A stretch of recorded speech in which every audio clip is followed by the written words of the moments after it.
Oke teman-teman, selamat datang di Bas Banajar YouTube channel. Pada kesempatan kali ini, kita akan membahas latihan berikut ini.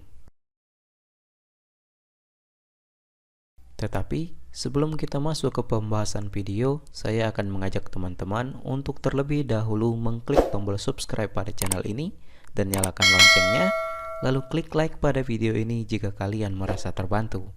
Oke, langsung saja kita masuk ke pembahasan videonya.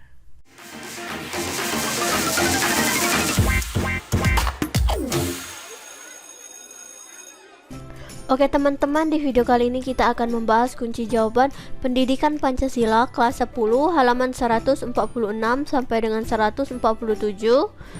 Uji kompetensi 3.2 kurikulum merdeka. Langsung saja kita baca soalnya kemudian kita jawab. Penilaian 1, jawablah pertanyaan-pertanyaan berikut dengan memilih satu jawaban yang benar. 1. Prinsip gotong royong menjadi sendi dalam membangun sistem ekonomi Pancasila yang inklusif dan berkeadilan. Berikut ini yang bukan merupakan prinsip gotong royong ialah: A. Semangat tolong-menolong. B. Asas kekeluargaan. C. Mengupayakan keuntungan bersama. D. Solidaritas sosial. E. Persaingan bebas. Jawabannya adalah E. Persaingan bebas. 2.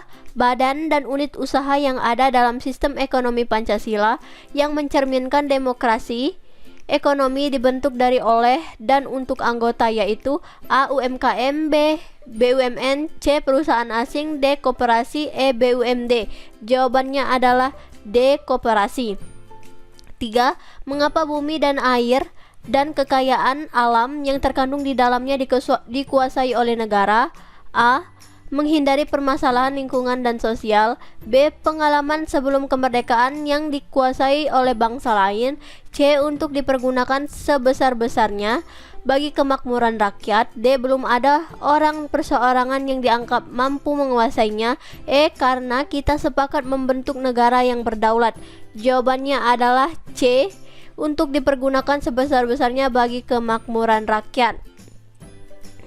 4. Perhatikan pilihan berikut. 1. Kasih sayang. 2. Mematuhi regulasi.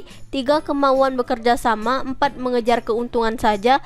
5. Mudah menyerah. 6. Pasrah dalam berusaha. Berdasarkan pilihan di atas, perwujudan keadilan dalam bidang perekonomian tidak didasarkan pada aspek legal formal saja, tetapi harus disertai dengan nilai-nilai yang ditunjukkan pada pilihan nomor A. 1, 2, dan 3, B. 1, 2, dan 4, C. 2, 3, dan 4, D. 3, 5, dan 6, E. 4, 5, dan 6. Jawabannya adalah A. 1, 2, dan 3. 5. Keseimbangan antara hak dan kewajiban antara seorang pekerja dan pengusaha harus dihormati bersama. Berikut ini yang merupakan penerapan dari hal tersebut ialah: A. Pemberian gaji sesuai dengan kepatutan standar penggajian dan jaminan sosial. B. Kesediaan bekerja keras meskipun melebihi batas waktu kerja normal. C. Sering mengeluh mengenai gaji akibat perekonomian yang tidak stabil.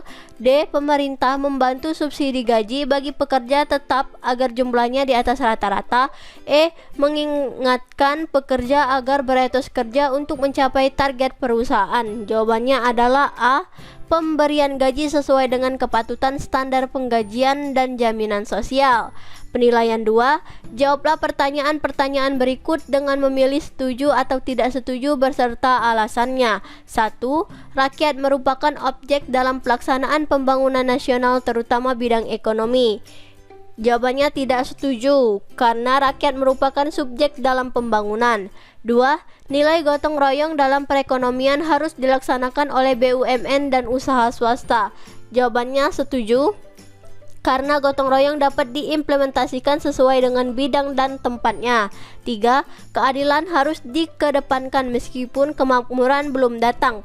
Jawabannya setuju. Keadilan tidak memandang status ekonomi seseorang, supaya ada pemerataan yang sesuai dengan hak dan kewajiban serta hukum yang berlaku. 4. Perekonomian global menjadi ancaman bagi penerapan gotong royong dalam ekonomi berdasarkan Pancasila.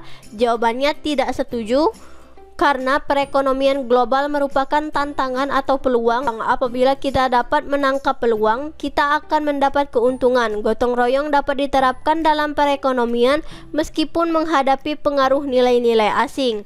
5. Ketergantungan pada utang luar negeri bagi sebuah negara dapat menjadikan kebijakan ekonomi negara tersebut didikte oleh negara lain? Jawabannya setuju. Banyak utang akan menjadi beban ekonomi yang berpengaruh pada kepercayaan diri dalam menghadapi negara pemberi utang. Persyaratan utang harus dicermati agar tidak mengganggu kemandirian negara. Oke teman-teman, mungkin sampai sini saja pembahasan kali ini. Jika ada jawaban yang kurang jelas atau kurang dimengerti, silakan kalian tanyakan di kolom komentar di bawah. Dan sampai jumpa di latihan berikutnya.